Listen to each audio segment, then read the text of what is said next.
Good morning all dear students. আশা করি সবাই ভালো আছো এবং সুস্থ আছো। তো আজকে আমি তোমাদেরকে যেটা পড়াবো সেটা হলো স্পর্শ ছাড়া ক্রিয়াশীল বল। আমাদের আগের দিন প্রথম অধ্যায়টা শেষ হয়ে গেছে। আজকে এটা দ্বিতীয় অধ্যায়, স্পর্শ ছাড়া ক্রিয়াশীল বল। তো তার আগে যেটা মেইন আমাদের আজকের বিষয় পড়বো, আমরা একটু জানবো, যতটা পারি চেষ্টা করব তোমাদের জানানো যে অভিকর্ষ এবং মহাকর্ষ ব্যাপারগুলো কি। ঠিক আছে? তো তার আগে কিছু প্রশ্ন, প্রথমেই শুরুতে আমাদের কিছু প্রশ্ন দেখতে পাচ্ছি আমরা কি, যে বৃষ্টি কেন আকাশ থেকে পৃথিবীর দিকেই নেমে আসে, বা গাছের পাতা কেন নিচে পড়ে, বা পৃথিবী কেন সূর্যের চারিদিকে ঘোরে, বা চাঁদে কেন গাছের পাতার মতো পৃথিবীর উপর এসে পড়ে না। যে প্রশ্নগুলো, এই প্রশ্নগুলো কিন্তু আমরা অনেকে জানি, আবার অনেকে একটু কনফিউশন আছি। ঠিক আছে?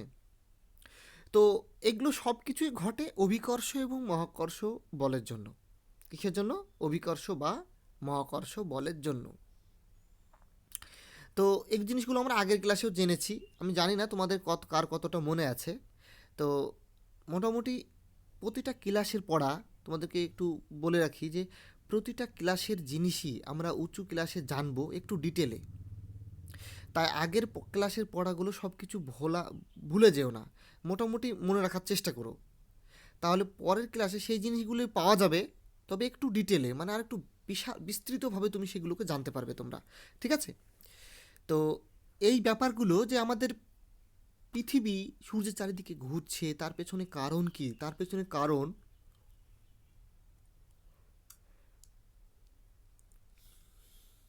মহাকর্ষ বল।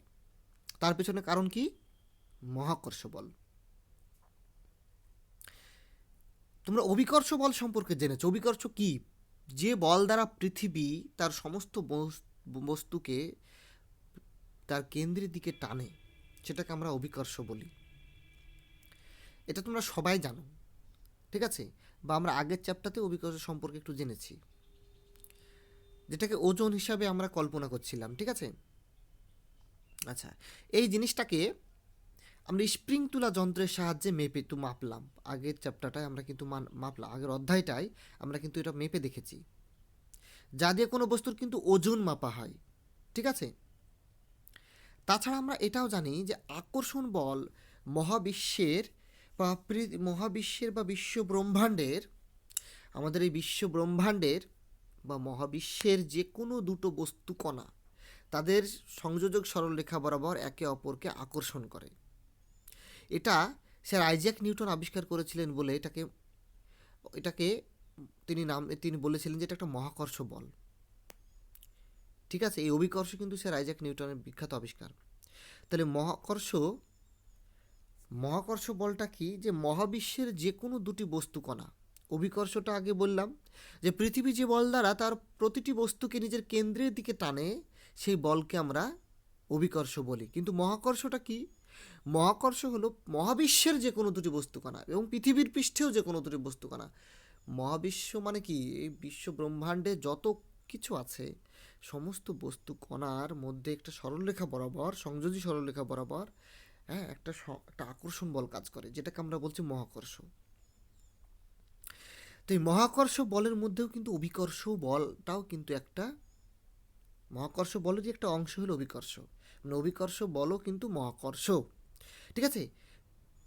তাহলে আমরা কি দেখছি, যে স্যার আইজ্যাক নিউটন এই মহাকর্ষ বলের মান নির্ণয় করার জন্য একটা গাণিতিক সূত্র দিয়েছিলেন। কি দিয়েছিলেন? একটা গাণিতিক সূত্র। সেটা কি?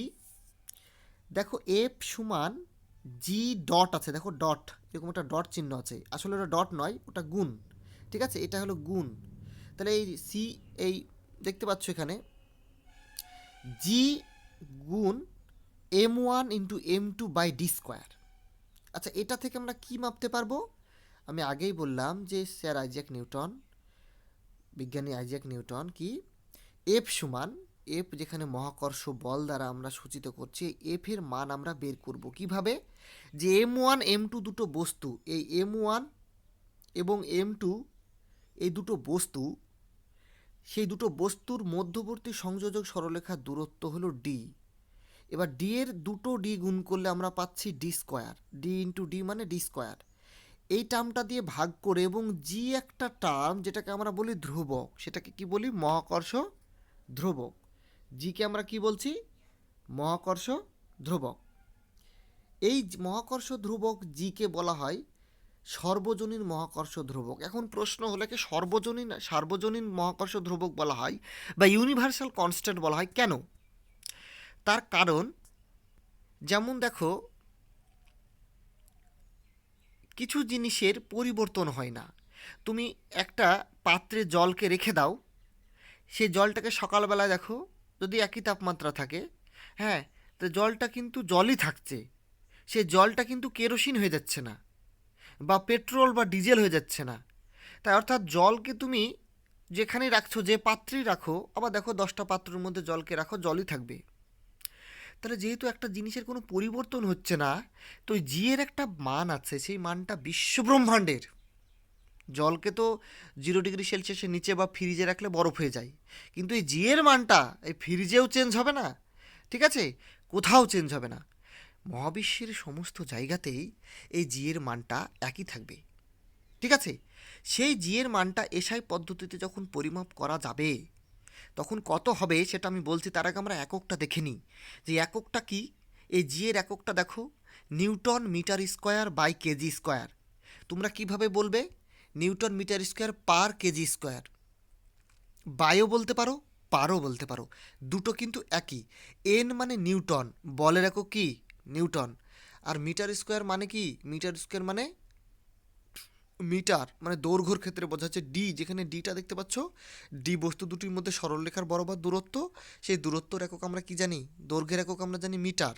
তাহলে দূরত্বও তো দৈর্ঘ্যেরই একটা পরিমাপ, ঠিক আছে। আর একটা হলো যেটা আছে M1 M2। এম তো ভর, ভরের এসা একক কি? কেজি। তাহলে M1 একটা কেজি, M2 একটা কেজি, তাহলে দুটো কেজি মানে কেজি স্কোয়ার, কেজি গুণ কেজি, তাহলে তাহলে কেজি স্কোয়ার, ঠিক আছে। আর ডি স্কোয়ার মানে কি? দুটো দূরত্ব আছে তাই মিটার স্কোয়ার। তাহলে আমরা জি এর এককটা পেলাম newton into metre square by kg square. এটা পরীক্ষার জন্য খুব ইম্পর্টেন্ট। তোমরা সর্বজনীন সার্বজনীন মহাকর্ষ ধ্রুবক বা নিউটনের ধ্রুবক যেটাই বলো বা জি, এটার যদি মাত্রা আসে, এই একক আসে, তাহলে এককটা আমরা বলবো newton metre square by kg square. Clear হলো? আচ্ছা, এবার আমরা এটার মান দেখি। এই মানটা কিন্তু পরীক্ষা দ্বারা প্রমাণিত, পরীক্ষা দ্বারা তৈরি করা, হ্যাঁ। এটা কিন্তু সব ক্ষেত্রে হবে না, তুমি করতে গেলে হবে না।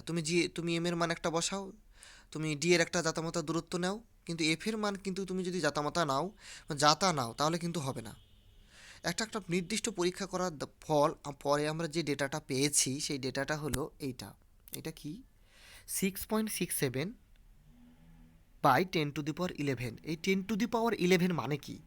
এই 10^11 মানে একের পরে 11টা শূন্য, একের পরে কটা শূন্য? 11টা শূন্য, ঠিক আছে। একের পরে 11টা শূন্য দিতে হবে। এইরকমভাবে 11টা শূন্য বসালে গা 10^, বেশি হয়ে গেছে না?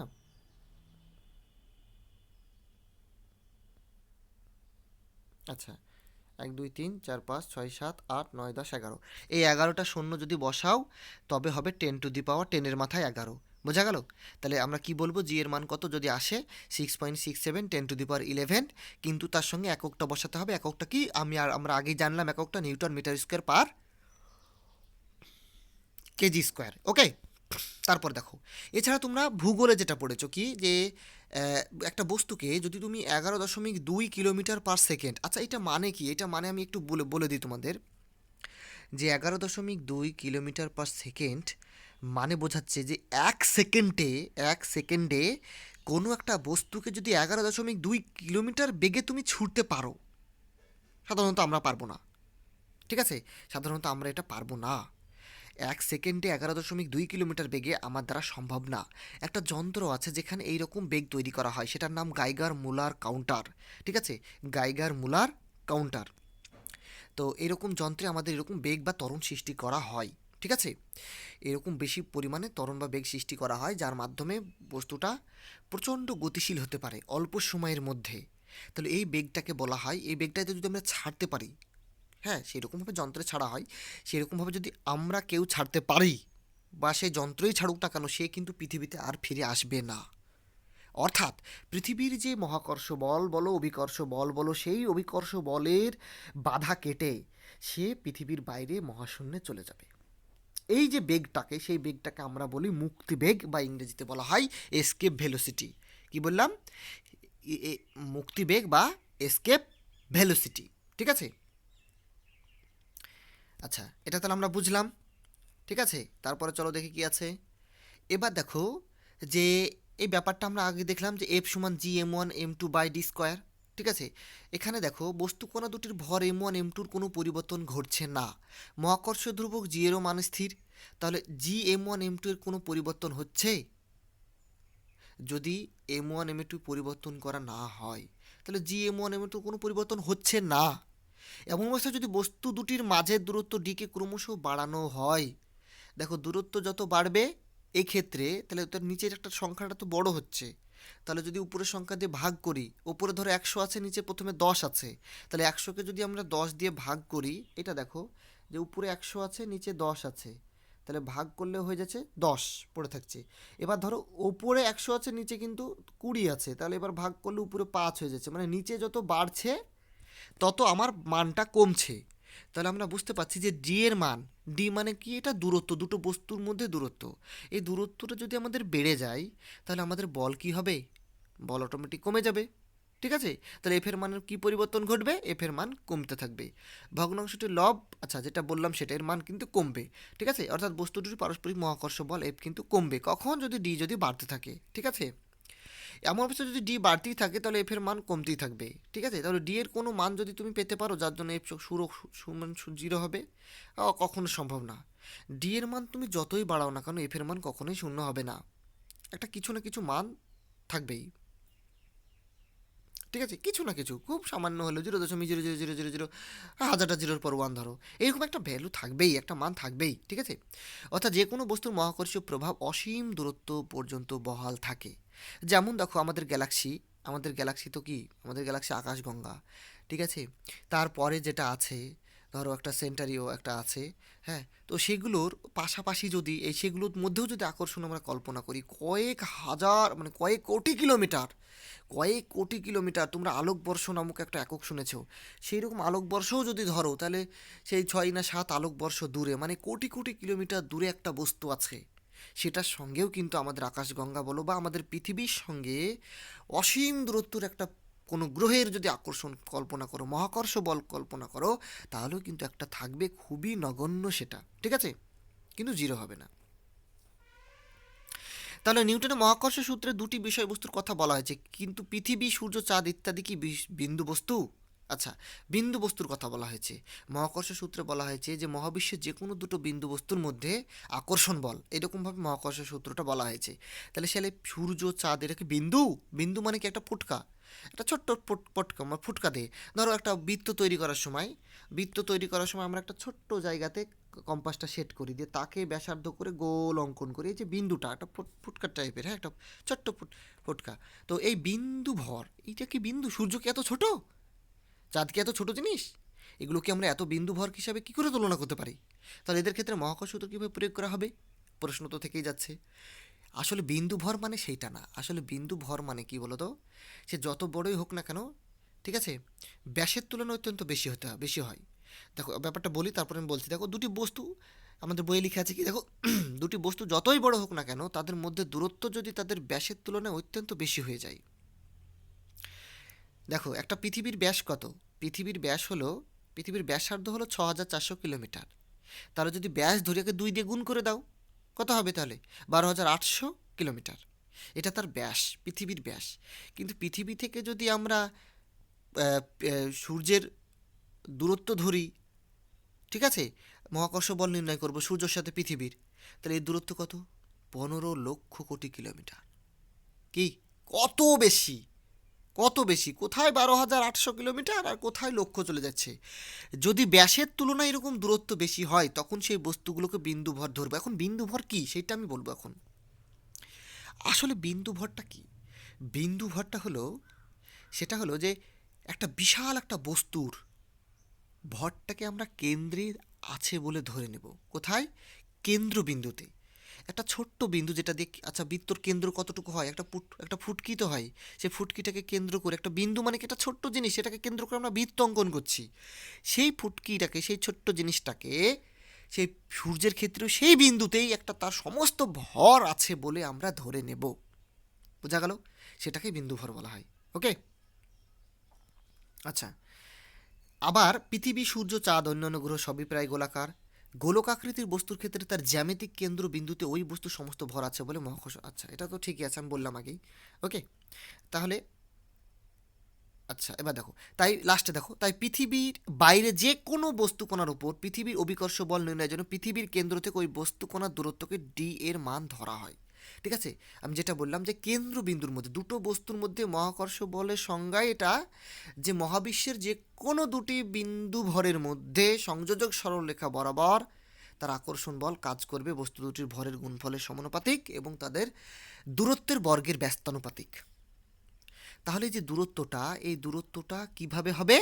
যে দুটো বস্তু তুমি নেবে, সেই দুটো বস্তুর গোলকাকৃতি কল্পনা করে তার কেন্দ্র বরাবর সংযোজক সরলরেখা নিতে হবে, এইটা এখানে বলা হয়েছে।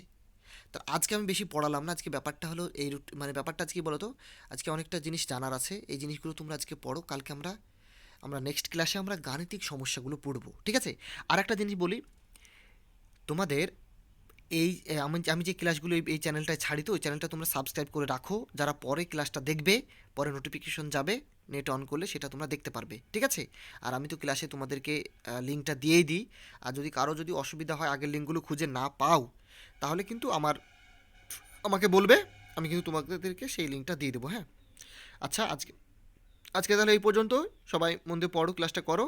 ঠিক আছে, ওকে।